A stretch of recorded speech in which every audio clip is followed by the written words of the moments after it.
মামুনের কি অবস্থা মামু আর পরিচয় মাঝে কিন্তু প্রতিনিয়ত কিছু করোনাদায়ক ঘটনা ঘটে যার খালি আরে একটা ঘটনা বুসপুরের একজন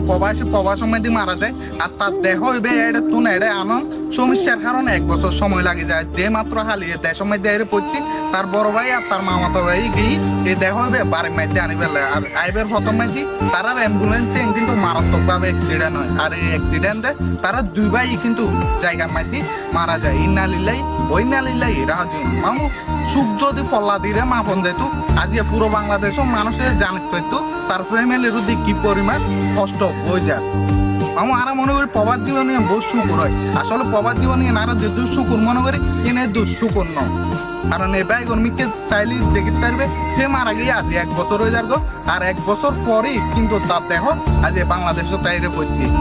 মামু এন কিছু ভাই ব্রাদার আছে যারা প্রবাস সময় দিয়ে মারা যায়নি দেশের মারি পর্যন্ত তারা পোয়ালমায় দিন জোটে আর কিছু কিছু এন ভাই ব্রাদার আছে যারা মা বাপ মারা যায়নি শেষ বিধক পর্যন্ত এরা তারা দিন নেবার আর আজকে সকালে তারা 3 ভাইও একসাথে দাফন হয় পুরো পরিচরি বুসুর মাধ্যমে নামিয়ে সুকুত চায়